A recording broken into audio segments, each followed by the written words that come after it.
Okay, we are live today here from Dallas, Texas, and I just want to introduce you all to my beautiful friend, Miss Shenikwa Bailey-Cager.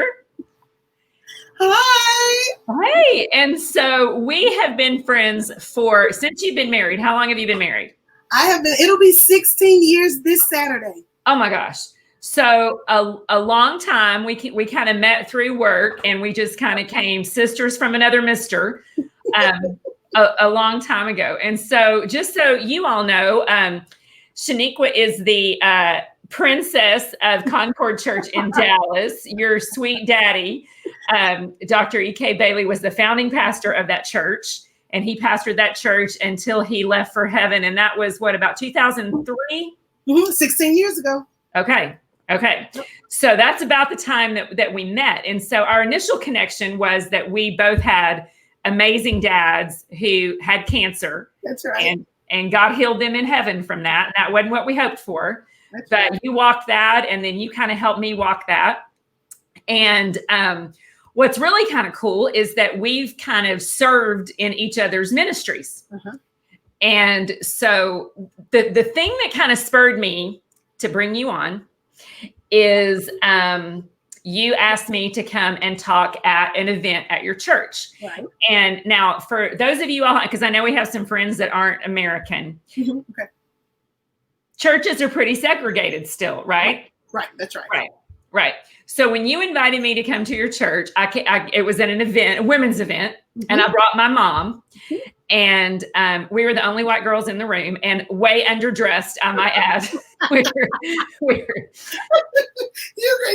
fine. But let me tell you all, to my white friends out there, if you want to be affirmed in speaking, you go talk at a black church. That's right.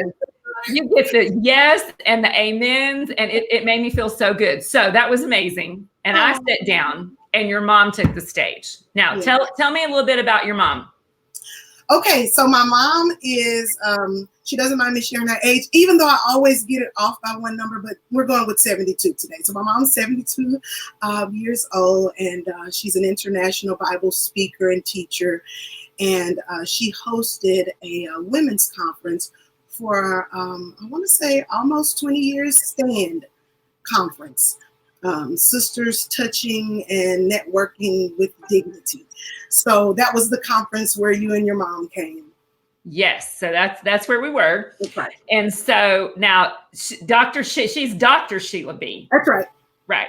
So she is an educated, hardworking, amazing businesswoman. And my mom is also 72. So our moms are the same age. Mm-hmm. Now, what the world may not know is that the years that at least where my mom grew up, we're from Bristol, Tennessee. Okay. 1965 is when she graduated from high school. And that was the year that segregation ended. So do you know, did your mom go to a segregated school, right, or did she go where it was integrated yet? So my mom was born and raised in Stamford, Connecticut. Okay. And in Connecticut, we did not experience nearly the amount of segregation. There was certainly racism, but not like it was in the Deep South. So my grandparents are from, my grandfather, North Carolina, and my grandmother, South Carolina. But by the time they married and had children, they were in Stamford, Connecticut. My mom tells the story often that when she went back to South Carolina as a teenager to a relative's funeral, that they went to the movie theater. All the cousins got together to go to the movies. And she and her sister, just got ready to walk through the front door and get their tickets and go in. And the cousins absolutely freaked out. And they were like, what are you doing? Just going crazy. But she didn't know and didn't have a understanding of what happened in the Deep South, that they purchased their tickets separately. Then Black people could only sit in the balconies of the theater. So she was having a culture shock as an African-American teenager, but growing up in Connecticut, she just had a different experience. Wow. Yeah. And so when she took the stage to talk, right. One of the things that she talked about was racism. And I've got to be honest, and this was as our friend Micah would say, this was my woke juice moment, right? Right. My woke juice moment was she started talking about racism and how to handle racism with grace. And I've got to be, I'm embarrassed to say that I sit there and I'm thinking, is she about to tell an old story, like from growing up in the past? Because I know that happened in the past, but like people don't still treat you that way. Right. And she was talking about today. Present day, sure. Present day. And I was shocked and I was embarrassed. Yeah. I was embarrassed for my race. It's almost like I had this racial guilt. Like I had this guilt of being white because I'm seeing that it's my people who did this long ago and who are still doing this. And that was probably what, 10 years ago, maybe? Right. Yeah. Yeah. That was 10 years ago. And I remember you and I had a talk in your office after that. And I go, still people, still. And you were just like, yeah, still. Like all the time. Yeah. So, and like and like I'd mentioned to you before, I see, because I don't have people in my circle who treat people of color differently. Sure. And people can say, well, we're colorblind. We're not colorblind. Right. That's right. I mean, we're not color. God made us all different colors, right? Nobody's colorblind. Right. Now, does that mean we treat people differently because of the color of their skin? No, shouldn't. We shouldn't. But here we are, where we are. So, all this tension right now.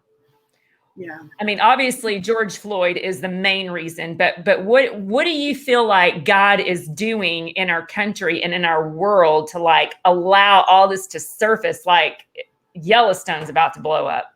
Right. That's a great question, Beth. And I feel like it's so many layers to it. When I'm still with God, it feels like there are levels that God is just uncovering. And he's uncovering them in ways that we never could imagine. Because for me, I'm 44 years old. I was born and raised here in Dallas, in Oak Cliff, Texas. And for me, there's a level of privilege that any and everybody could have. It doesn't just have to be white privilege, right? But I grew up with a level of privilege because of the status of my parents, and I understand and recognize that. What I never had the privilege of having was being completely removed from racism. I never had the privilege to think that it didn't exist. I always knew that it existed, either because I saw it exist with family members, how it affected them, or because my friends at school, the guys would be racially profiled whenever we would go somewhere. If all the girls were in one car and the guys were in another car, and we just couldn't understand how we were all doing the same thing, and yet the car with the guys were pulled over and they were sat on the curb forever and ever and ever, only to be released, and there was never a problem, right? So I just believe that right now, God is allowing us to be focused. You remember when 2020 first came in, everybody had the motto that it's going to be 2020 vision, right? It's like the year 2020, this is going to be 2020 vision. And I just feel like God is like, you all had no idea. You had no idea how clear I was going to make. And so where my heart certainly goes out to the family of George Floyd, but it's not, it's almost like George Floyd was the straw to break the camel's back. The fact that we have name after name after incident after incident. And when I talk to certain friends, black or white, but specifically white, and sometimes they're shocked about it. And I'm like, so did you not hear it in the news 3 years ago or 5 years ago when this happened? Did you not see it on CNN? Because it was there. But I believe that there are times and moments in our lives that God just has to jolt us into an awakening of what's happening. And I honestly believe it's not just happening here in America, but I think all of the world is being jolted. COVID-19 brought into reality and into our vision the disparities that are happening in different socioeconomic places. So that was a jolting of we can't ignore this. This is not just by happenstance that Black and brown people are being affected differently by COVID-19. It's the same virus. It's not like a different virus. Right. Poor are being affected differently. It's just a matter of being awakened to it, you know, and then the conversations like we're having and we'll continue to have them. What do we do? What do you do now that you're awake? We don't do the same things that we do when we're asleep. When we are awake, our posture looks different when we're asleep than when we are awake. You know, we have the ability to move about when we are awake. And so I believe that God is calling us to do something different this time. What do you feel like the difference is? Like, if you could think of, here's one thing that we can do different, what would that be? One thing. I want to just start with what you and I are doing right now. Because sometimes I think people look for the big thing of what to do, right? Which I believe is the biggest trick of the enemy in our lives, period. Just think specifically about women. Sometimes in our lives as women, we're looking for this one big thing that will happen. And I think the trick of the enemy is for us to miss the small daily things that could happen. That sometimes it may not be a big door that opens, but there are small windows that will open in our lives, in our marriages, in our families, in our businesses. And then those small windows turn into a big door. And I think it's the conversations. I think it's the opportunities to say, honestly, either I've had my head under a rock, or I didn't know, or I didn't know it was to this degree, to absolutely say that, and to listen on both sides. There are some conversations that have been hard for me to listen to, but I can't be guilty of not listening. I have to hear them, because that's a reality for some people of the life that they have lived. They have been privileged enough to not know the disparities of other people. And so I have to listen, and I have to, with the same grace, give that grace to them. And then us come together and say, okay, now what's the next step? So you and I will have this conversation, and then we'll end it with, okay, what's the next step? And then we go into the next conversation, and then conversations turn into doing. Yeah. Yeah. Yeah. And I think one of the things that COVID-19 did was it set us all down. So I think we were all watching, and God, I mean, when in the world would we have ever thought at the beginning of 2020, is the entire world going to be still? That's right. That's right. Wait. We didn't even think it when we saw what was happening in China and then Italy. I remember we were still at school. Spring break hadn't come yet. And so I'm an educator. And so we're planning for spring break and our plans and all this. And I see what's happening in Italy. I specifically remember Italy because their numbers were so high due to the number of elderly people, you know, that live there. So it got my attention, but it didn't stop what I was like, oh, God bless them. And I added them in my prayer journal, and I went right on with life. And if we're honest with ourselves, that's what America has done. That's what non-Black America has done. It's like in the busyness of it all, we see it and we hear it, and God bless them and put it in a prayer journal, and God covered them. But you're absolutely right. The pandemic made us stop, and we had nothing else to do but watch it over and over and over again. And I think the horror of what happened and watching that almost 9 minutes of, I mean, because honestly, Shenikwa, if that would have been a dog, that would have probably gotten more immediate attention than it did because it was the life of a human. And I do believe that. And that I 100% watched it, that people could watch that happen. It is shocking. And I think that because of it had to be so long and so bad and so shocking that it caught attention, and that it broke hearts. And I didn't know this, just kind of in listening to conversations, because like you said, at that point, you know, you and I had kind of texted back and forth, and I'm like, okay, we just need to like sit and listen, because there's something's happening, you know, something is going on here. And so in that listening, it made me think, like, white people have a really hard time talking about racism. We do. Sure. Why do you think that is? Oh, that's a really good question. Somebody posted on social media the other day of if we all agree that racism is wrong, then why are the conversations so hard to have? Right. And I think sometimes, not all the time, but I think sometimes Like anything, it's always more difficult to look in the mirror. For sure. The Bible puts it this way, that I can identify the speck in your eye, but at the same time, I have a whole log hanging out of my eye, right? But we are masters at identifying the speck in somebody else's eye. We are also masters at classifying sin. The Bible calls it sin. Sin is sin. Just name one, and the Bible calls it sin, right? But yet we classify sin. We look at the sins that can hurt people. We look at the sins that send you to prison. We look at the sins that are against the church, right? But sin is sin, and I think racism, we like to classify it. Like, I mean, I don't flat out call people the N-word, so then that means I'm not necessarily a racist, or I don't tolerate people talking like that in front of me, means that I'm not a racist. But then when we pull back the layers of all that creates racism in this country, and then you said it earlier, sometimes, and speaking with friends that are white, there is this white guilt that happens that's like, just because I'm white, then therefore that I'm overwhelmed with a level of guilt, and that makes the conversation uncomfortable. And I get that, right?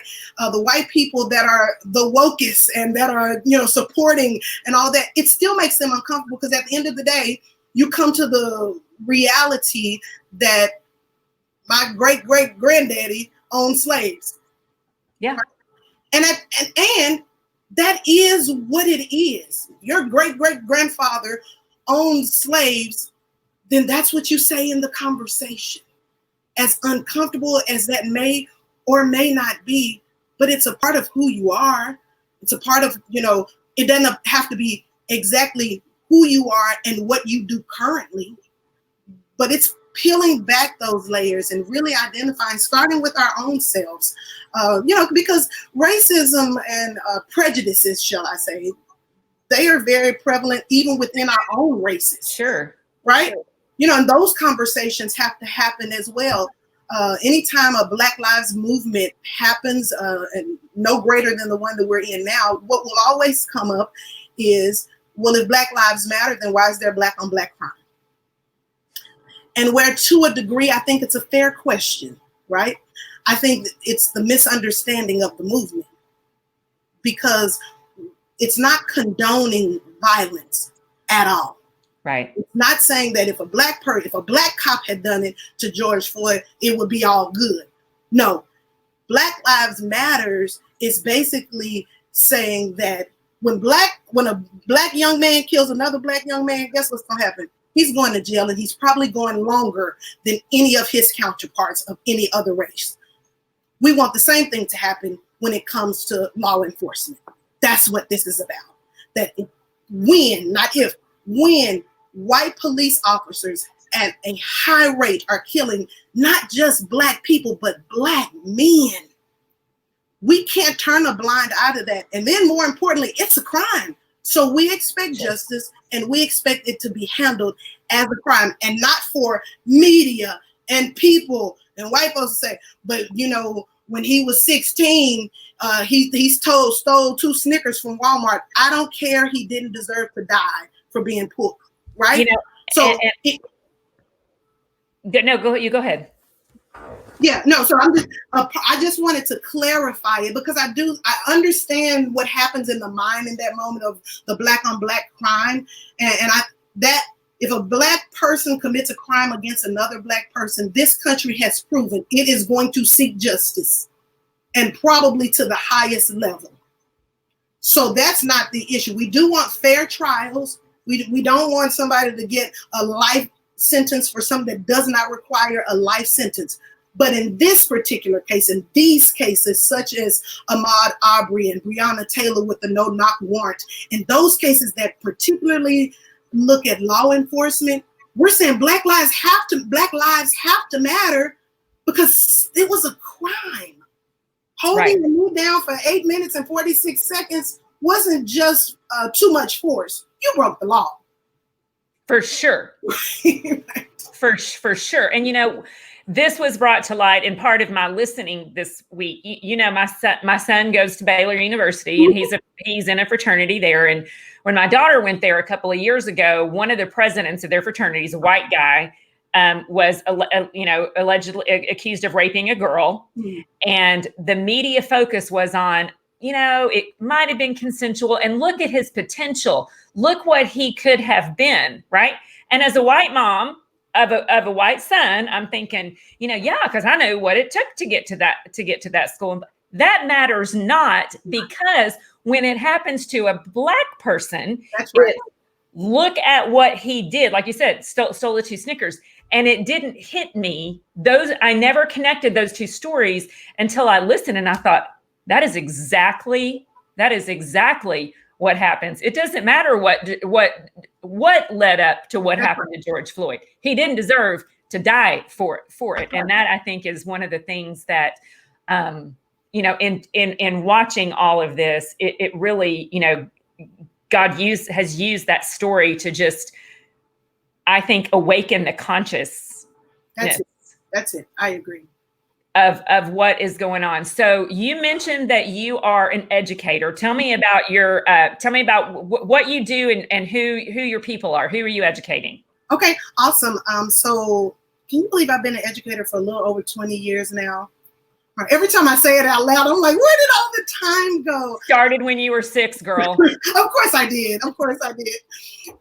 But I'm a product of Dallas ISD, and it was, oh man, it was such a joy and a dream.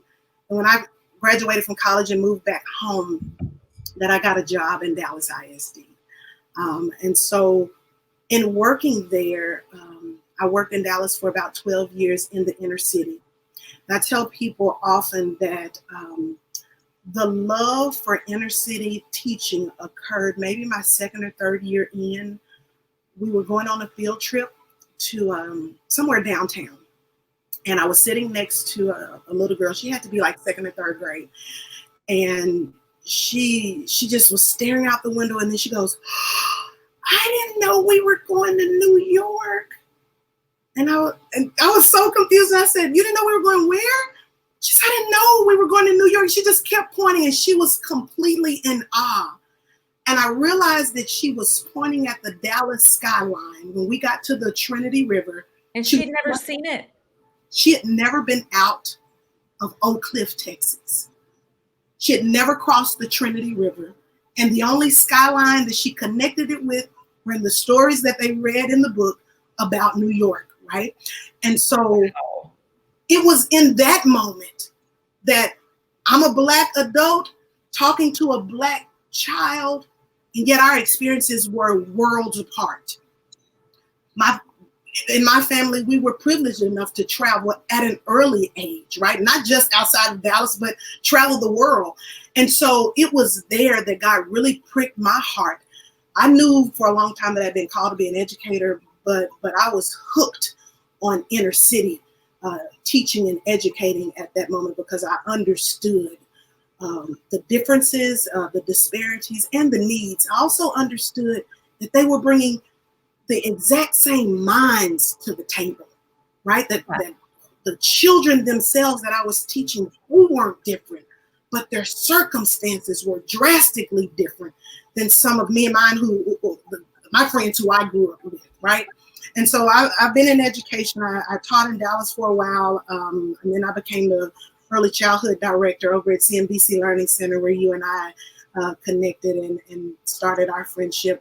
And now I work at a charter school here in Dallas that serves from pre-K through 8th grade. One of the beautiful highlights of our charter school is that it is one of the largest charter schools, one of the largest African-American owned and operated charter schools in the state of Texas.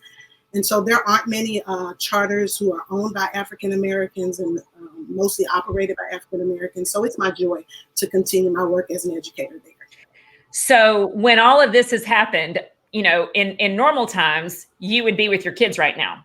Or you would have been. I mean, this would have just ended, but with the Ahmaud and the Breonna and all of these things, those could have been conversations that you could have gotten around those desks and taught those kids. So you didn't have that opportunity because you weren't physically with them. So how have you all as educators, like, how are you loving on your kids right now? Because I got to be honest, as especially if I were a young Black boy, I would be terrified. Yeah. So how are you working? How's that working? Here is what I dare to speak on behalf of most African American educators. There is this part of being a Black educator that we did not learn in school nor in gaining a certification that comes along with the duty and the responsibility. It is my responsibility as an educator that with the same intensity, knowledge, and expertise I teach you math and language arts, that I teach you about your culture, right? And so because the majority of the textbooks do not reflect African American history in its entirety. It reflects the American high points of African American history. It reflects slavery started, then we moved to Jim Crow, then we moved, right? But there's so much rich history that is omitted from textbooks. It is my responsibility. So when I talk with children, when I love on them inside the classroom, even from an administrator, that I'm no longer in the classroom, anytime that I'm around and able to be around children, if I see them misbehaving, being disrespectful, without a blink of the eye, I have two girls, they're 8 and 13, and they're always like, you think you're everybody's mom. Like, it really doesn't. I mean, you think you're everybody's teacher. We could be in the mall. It won't matter. If I see it from an African-American child, guaranteed, here's the conversation. Come here, son. Because when I see African-American boys, I see my brother. I see my husband. I see my cousins. They don't strike fear in me. And don't get me wrong. I've been walking along the street and seen a group of boys. I don't care if they're in Black, white, Hispanic, that have made me want to cross the other side of the street as well. So I get that too. But more times than not, come here, son, let me say something to you. Would you talk to your mom like that? And I don't have a problem with going directly in for the conversation, right? Because what I know at 44 that they don't know at 12 is that when you step out of these four walls of this school, people will see you as a threat. I know what it feels like to talk passionately, and yet sometimes I have to tell African-American students, specifically boys, tone your passion down, because people will misinterpret your passion as rage, and then they will become fearful of you.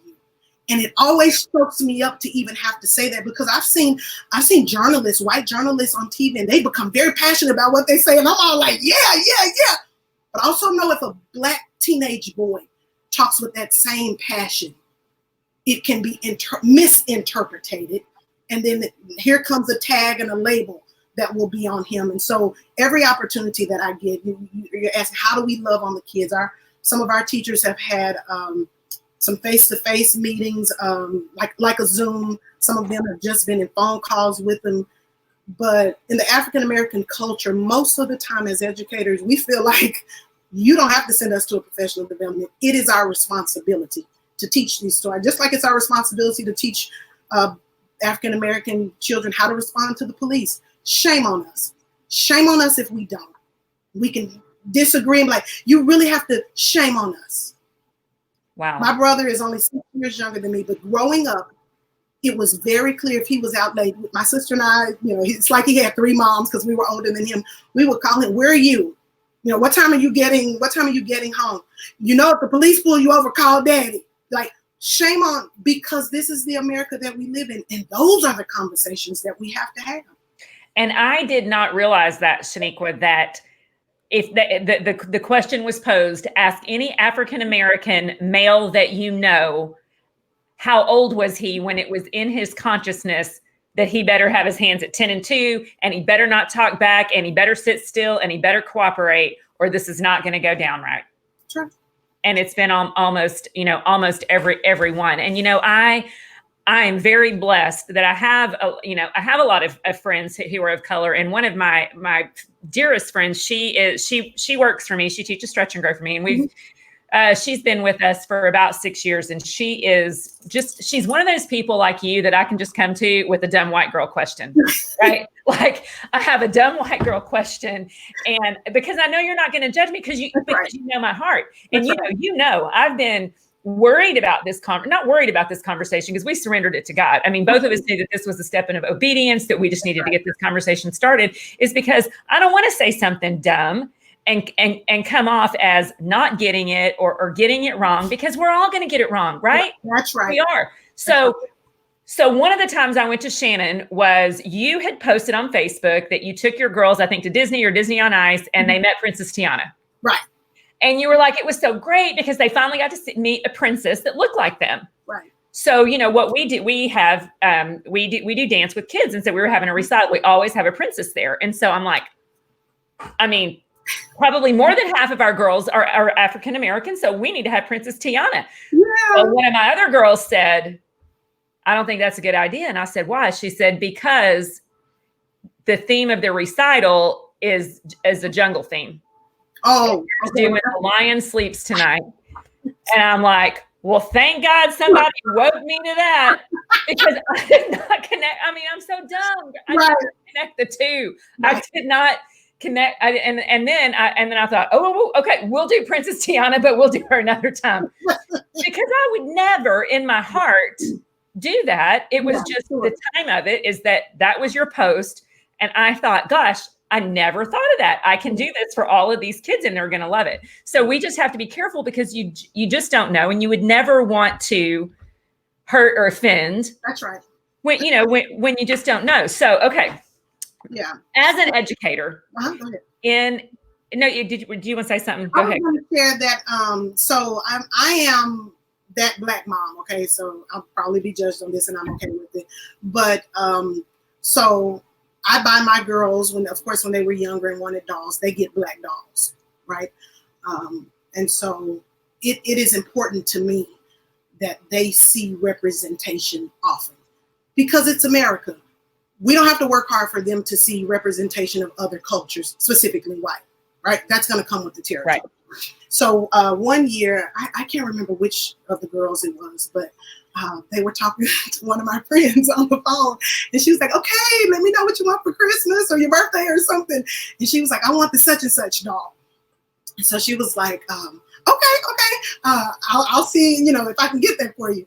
And then she starts whispering in the phone, and she goes, and can you get me a white doll? Right. And so I act like I didn't hear. I got back on the phone with my friend. And so she goes, Nikwa, I'm going to tell you something. I'm going to buy her this doll, and it's going to be white, because that's what she wants. Right. And it never crossed the fact that she was like whispering, can you buy me a white doll? My mom's not going to buy it. Right. And so what I don't want to happen, like you were talking about, sometimes we get it right, sometimes we don't. Yes, it's important to me that they have representation of women and girls that look like them. Yes. But it's also, I don't want to take that to the extreme. My dad would say that, you would have a right issue, but a wrong emphasis. So I have to make sure that I have balance in that. So even with the books, I try to keep books in their libraries, that sometimes I'm just going to get books because they're great novels and books for them to read, and it doesn't matter who the author is. But then sometimes I'm very specific to buy African-American authors and African-American women, because I want my girls to see there are people that look just like you who author books. So that whatever it is that you want to be, there's somebody that looks like you that does it. And sometimes a part of these conversations we take for granted, whether it's Black, Hispanic, Asian, we take for granted that with children, sometimes seeing is believing. Yeah. Sometimes the fact that Disney, doesn't matter that it took them forever to come out with Princess Tiana, but the fact that Disney has a Black princess. There are Black girls, when we went to Disney World, that I watched in tears. They stood in awe that they saw somebody that looked like them. It's the same, it's what Cinderella is. Cinderella brings the magic because of who she is. But I think sometimes white people take for granted that when your girls see Cinderella, they see themselves. Yeah. When my girls see Cinderella, they see a fantasy. Wow. That yes, I could be a princess, but I could never be Cinderella. Wow. That's a woke moment. I never, wow. Well, bless the Lord for whoever created Princess Tiana, right? Because now there can be, there's joy. And I never, and I never thought of that, but that is really profound. So many people who are that follow, kind of what I do, obviously, as an educator, working in the early childhood communities and other education communities. One of the things that I would love for you to be able to share is how can we, even at the youngest age, help to create some sort like an environment to where we can talk about, address the racial biases, like teaching kids at it, because it has to start from the heart. I mean, you and I both know there's a law against what happened to George Floyd and what's happened to all these other people. So it's not that there wasn't a law for it, but we just can't legislate the human heart. That's right. And we know that. And so I believe, and I know you do too, it has to start with a surrendered heart. That's right. So how can we start as educators teaching this at a young age?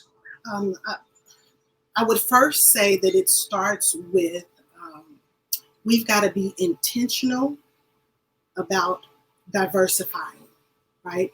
It is so easy in America for us to live in our, yes. We say segregation doesn't exist anymore, and in the law books it doesn't, but it does. Yeah, for sure. All throughout our city and throughout this country, we've got to be intentional of bringing diverse, I'm just going to speak about girls to the table together, right? So that when Bailey and Brielle see Shenikwa and Beth having coffee, it doesn't seem strange. And that when we do life together and we get to experience each other's life together, we get to ask the questions. You and I are having this conversation because we feel comfortable with each other. Right. I wouldn't have agreed to have this conversation with any and everybody, because then I would be like, what if they put me on the spot? What if they ask me something that, what if I didn't feel like that with you? But that's because we've opened our lives to each other. Right. And that's where we have to start. And when we choose not to, we have to ask ourselves the question, why not? Right. If you can honestly say that for a long time, I tell people, I grew up in Wakanda, right? If you saw the Black Panther movie, yeah, I did. I grew up in Wakanda. And what I mean by that is 90% of everybody, no, I'm going to go 95. Okay, 95% of all of my interactions were with Black people, but they weren't just Black people. I interacted with the most educated, the most creative, the most, and then my dad was, he was a strong supporter of historically Black colleges and universities. And he would always say, if I have to pay out of pocket for a college, you're going to a HBCU. But if you get a scholarship, and then somebody else pays for it, then bless the name of the Lord, right? You can go wherever you want to go. He said, but if I have to pay out of pocket.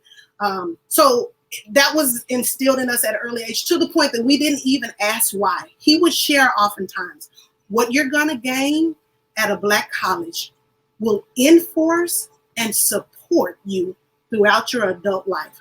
What I learned at a Black college was I was okay when I graduated from there, and oftentimes I'd be the only Black in the room.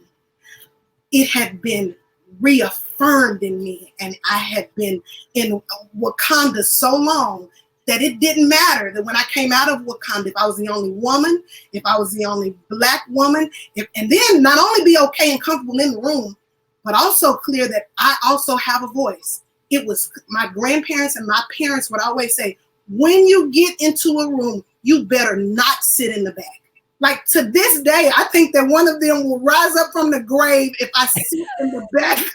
Well, you're not sitting in the back, girl. Right. That it was strong in them, because for my ancestors, when you know what it feels like, that the only place you can sit in the back, and you live through seeing the freedom come, then it is your responsibility as an educator, as a wife, as a mother, to teach the next generation the important. Get to the front. I will get to the front. I won't even know what's happening, right? I'm just gonna get my little seat to the front, and it has everything to do with me understanding the value of certain positions. So to your question, where do we start, and how can we get this started with children? It is important that children see diversity, and that's from races. That's why in education the movement happened with special education, to have them more in an inclusive classroom, because children are going to turn into adults that need to know how to interact with people that have disabilities, whether you can see them or not, right? But that starts with children. My 8-year-old will come home and she'll talk about students in her class, or she'll say such and such is in a wheelchair, and it's commonplace for her. Where when I was growing up, they had a separate class that kids with disabilities, right? The kids with disabilities would go to, but it's not like that anymore. Same thing happens with races, but we have to be. Hey, Paul. This is Bentley. He was sitting at my feet like, I want to get in there. Right, what is she talking about? You said it best. It starts with the heart. But then it's got to move from the heart to the head. And then it moves from the head to the hands. The hands is doing something. I used to teach a class, an elective class to middle schoolers, Bible. By far the best part of my career. I taught an elective called Bible, the foundations of Bible to middle schoolers. And I never forget when we talked about Cain and Abel. And we talked about how murder is a sin. It was important for me, teaching Black and brown students, for them to understand murder starts in the heart, right? Yeah. That's where it starts, that many, if not all of us, are guilty of murder in our heart. Then it moves to the head. And praise God that oftentimes that's where it leaves, right? That the hate and the anger. I heard Dr. Martin Luther King daughter say, she said, for a long time, I hated white people. She said, when I came to a full understanding of what happened to my father and how it happened, I hated white people. She said, but my mom would not let me stay there. And she goes on to say that her mom said, you move through emotions. You do not become emotions. And that's good. Wait, say that. Wait, rewind. We need to hear that again. Say it again. You move through emotions, right? So you can experience anger. You can experience sadness, but you do not become that emotion. You cannot allow yourself to become anger, because when you become anger is when murder can move from your heart to your head to your hands. Right. And so that is powerful. In teaching about Cain and Abel, I always taught them of when you look at what's moving from your heart. My dad would say, be careful what you hate, because you'll become just like it. Many of my students grow up without a father in the home. Well, some of them, I won't say many, some of them. And so they would always talk about, and I would hear kids say, I hate him. I hate him for leaving us. I hate him, and it's difficult to teach kids. But be careful about the hate, because it starts in your heart.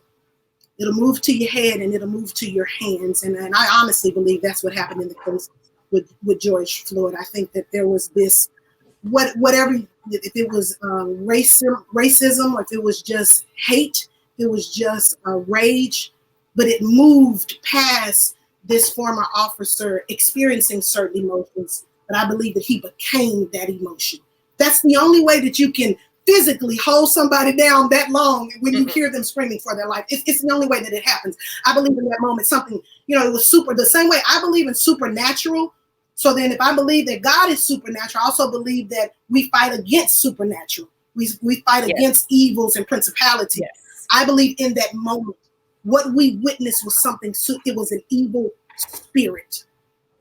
Yes. But what's true in America is that we've turned blinded eyes to these evil spirits. And I really feel like, I pray that it really opens up the eyes, because it has these conversations. We have these conversations and people realize it and they won't tolerate it anymore. And it starts with the heart and it starts with education. And we've got to move past these biases. And so having these open conversations. One of the things that I know that you're super passionate about also is families. Yeah. and you have a ministry, and I'm going to see if I can figure out how to pop this banner up here. You have a ministry, and it is called That Wife Life, right? Yep, that's right. So I want you to tell me about what led you to do that, because I know you have a heart for families, but I specifically know that your calling is to reach out to your Black sisters and teach them how to do life, how to be a wife, how to pray for their husbands, how to pray to keep their families intact, and to fight for the family. So tell me about like your heart for that. Oh, thank you. So That Wife Life was started by a conversation. So thank you for asking. At the time, we worked together. You know Adrienne from the Learning Center. And yeah, she was one of our coaches. Yeah. And so Adrienne and I, she had the kind of relationship with me. It was like, hey, I'm here in your life and I'm not going anywhere, so let's do this, right? And so I'll never forget one day she said, it seems like every time I talk to married women, they never have anything positive to say about their marriage. And she wasn't married at the time, right? She was seriously dating. And I began, and it just resonated. And I was like, what are you talking about? I know a lot of people that are happily married. And she was like, no, I'm not saying they're not happily married. She said, but it seems like when they begin to talk to single women, they begin to not speak well of their marriages. And God really allowed that seed to be planted in my heart. And I woke up a couple of days later like, okay, you know what? I'm gonna start a Facebook page, and I just want to put positive affirmations out there about marriage, and then from the perspective of a wife. And so it was a Facebook page, and then it turned into a class. Our pastor's wife, Stephanie Carter at Concord, she asked me to teach a class at the church. And I'm thinking, oh yeah, I'd love to teach on purpose, right? And so I go in with my whole little presentation.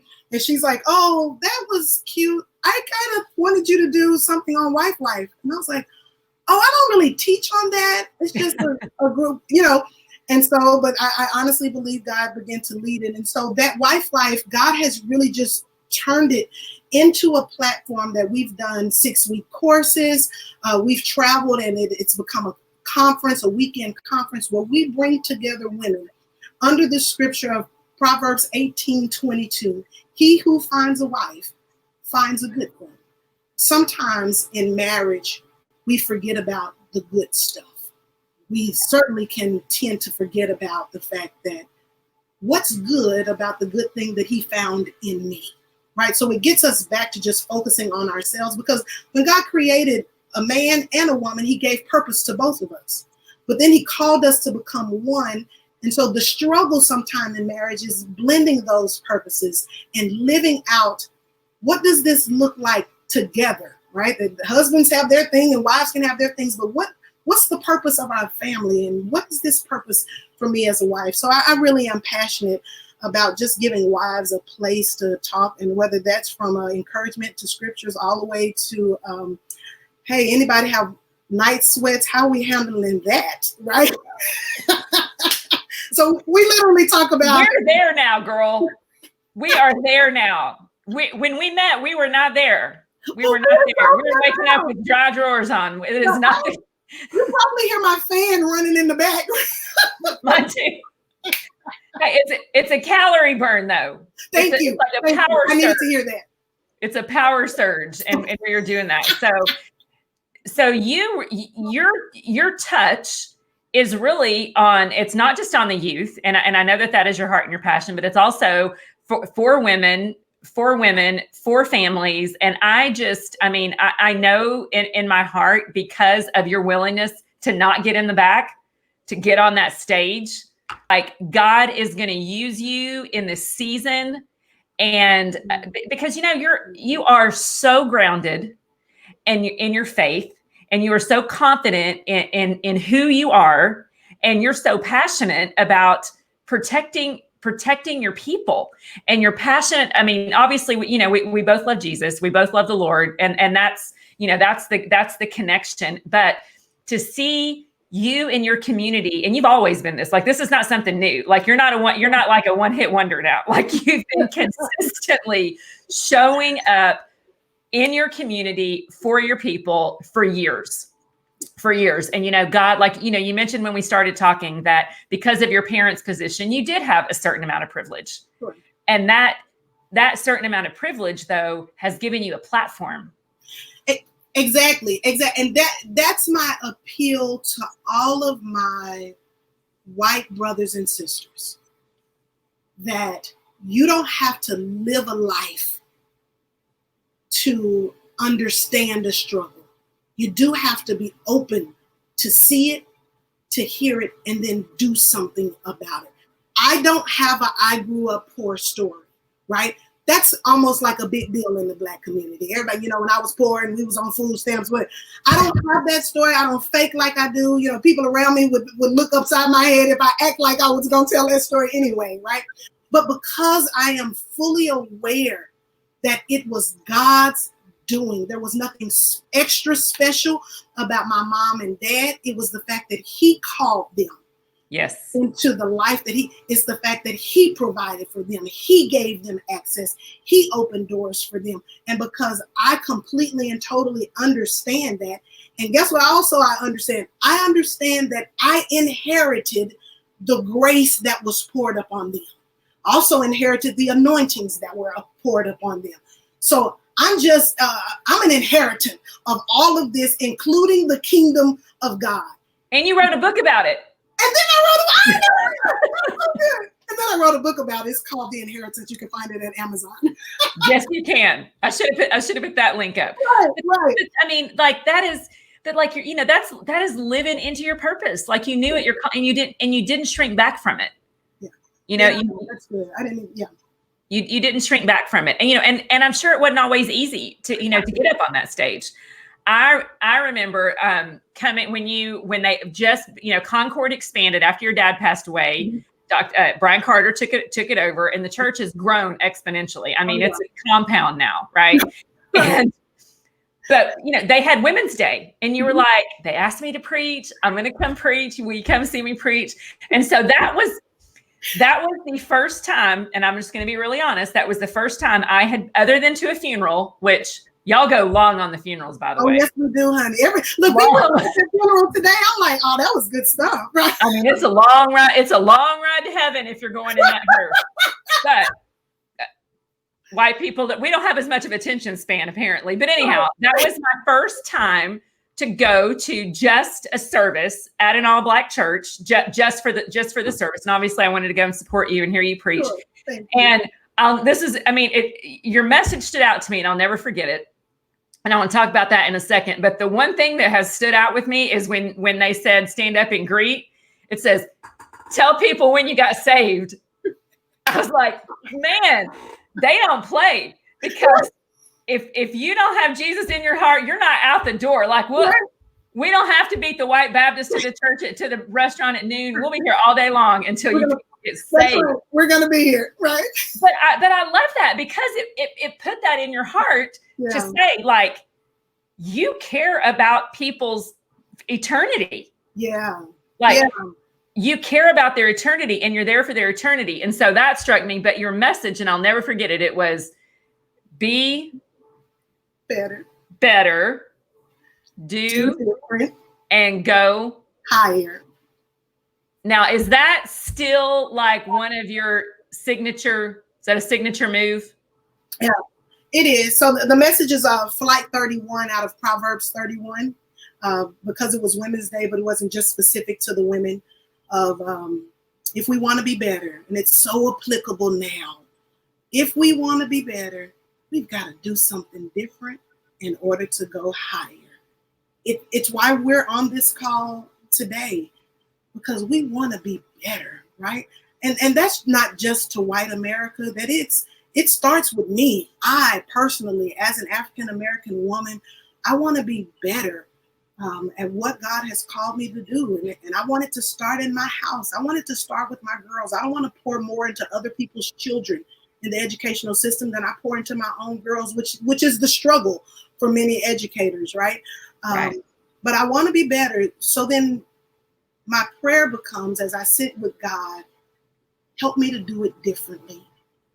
Allow me to be courageous. Give me strength and allow me to be bold. God's word says, these gifts that I've given you, I haven't given it to you for you to be timid. And you're not. With those gifts. But the same is true for each and every one of us. God has given all of us gifts. Black, white, brown, we all have gifts. And along with those gifts, we all have some level of influence. And I can't tell you how grateful I am that you chose to use your influence, Beth. We could be having many conversations about many things. And thank you for the group that you created so that people can, with small businesses, understand what's happening out there and educating, on how to get support during the pandemic. But you also use your platform to say, I want to be better and I want to do something different. And that is the truth. And, and I used to think is that when you know better, do better, because I learned that from Oprah, but then I learned Oprah learned it from Maya Angelou. Yeah. Right. Which I'm sure she got it from a great grandmama or something. Yes. But that is true. So I just can't thank you enough for, for having the courage to get up in front and, and I just know that God is going to continue to give that platform so that we can do better, because we know as believers that it's his will for unity. And and we know we live in this fallen world, right? That's right.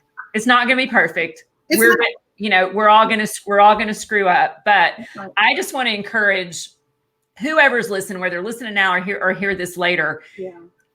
If you have friends of color, what I learned, and I kind of got called on it, is don't just text them side and say, hey, I'm sorry, what's going on? Like, if God told you to get up front, and I'm one of the, God told me to get up front. And sometimes I don't like being up front, but God tells you to get up front because he gave you a mouth and he gave you gifts and he gave you connections. And I am so grateful that he connected our paths years ago. That's right. And that we've been able to love and encourage and just ask these honest questions. Yeah. And to get a conversation going. So is there anything else before we shut it down tonight that you want to tell people that you want us to know?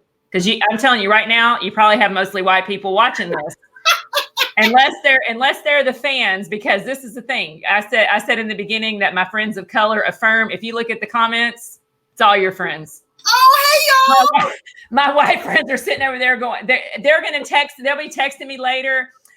That was so good. That your friend is precious. I'm so glad y'all did that. I learned so much.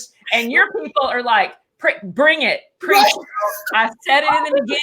And they are on brand, affirming all up in the comments. Oh, I love them so much. These are my fellow Wakanda people. So thank you all so much. What's funny is that my sister and I were talking the other day, and we were sharing kind of like the opposite of what you just said, that in the workplace, the times when I've had an opportunity to work with more non-African Americans. Right now, I really do work in Wakanda, so I don't work around that many.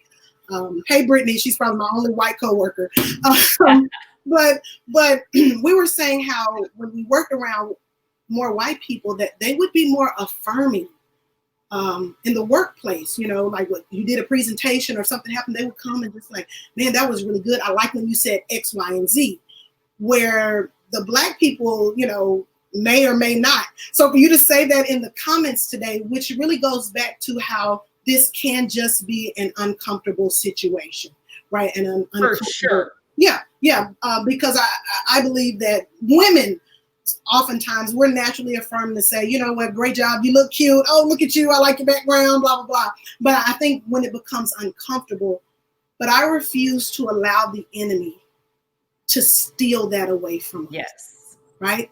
That when African Americans have been calling for, during this movement particularly, to say, I need my white friends or people to say something, right? Because too many times has it happened, people go silent, we show up for work the next day, business as usual, and on the inside, there is a raging storm that you better not bring to your workplace, or you, ma'am, will be the angry Black woman that nobody wants to work with, right? When you have a husband to come home at night who was either harassed by the police or due to just systemic racism, that has struggles on the job. These things are a part of our everyday lives that we're having to take that with us to our jobs and take that with us on play dates with other people. But when we just understand it and continue to do the work to bring about the change. So if there's anything else I want to close with, I have to close by saying this conversation is why I push back hard when I hear people say, when they combat Black Lives Matter with all lives matter, right? And today, like literally 20 minutes before I got on the call, I saw this meme, and it simply said, look, I'm gonna pull it up so I don't misquote it. Here it is. Come on, give it to me. Oh, here it is. It shows Jesus when he was teaching, or at least a picture, and it says, where Jesus has blessed are the poor. And then right under it, it says, no, Jesus, blessed are all the people, right? But I believe that Jesus oftentimes picked out and centered out the poor, the marginalized, the least of these, because he understood. But there is a specific problem here that I want to address.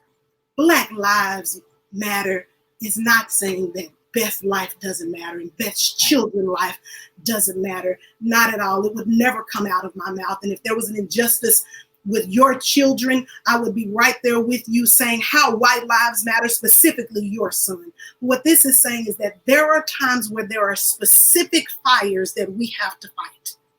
The specific fire right now is for people of color, specifically Black men. It's been historic in America to pick off the Black man, not necessarily the Black family. You will see Black women rising to the top before a lot of Black men will rise to the top, because systemically it has been go after the Black man.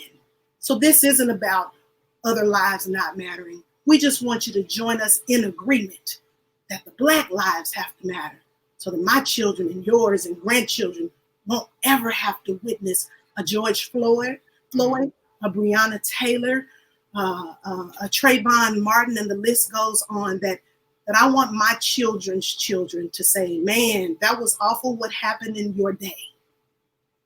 Right. They should not say the same thing our grandparents are saying about racism in this country. And I honestly believe we can change it, and we can change it together. Well, and I'm so glad that you brought that up, because that is, well, don't all lives matter? And you're right, because Jesus did leave the 99 to go get that one. That's right. I think that right now in America, my people of color are that one. That's it. You're right. It doesn't mean that all lives matter. I mean, obviously, lives matter. We all are loved by God. We all are made by God. But right now, this conversation needs to happen because light needs to be shed on it. So I am humbled that you would agree to take this time to just come, just to come onto this platform and share with my friends and share with my people. Yeah. And I think, when people just get to see a heart like yours, and I'm so thankful that you're just willing to just bear it all and just be honest about, about where we are. And so I am going to challenge my friends, my white friends, and I would love to see you challenge your Black friends. Yeah. To have conversations so that we just understand each other. Because if Beth is the only one talking, Beth would have had Princess Tiana at the jungle theme recital, and I would have gone down for my ignorance. What a nightmare that would have been. And I would have been calling you like, Beth, what's going on?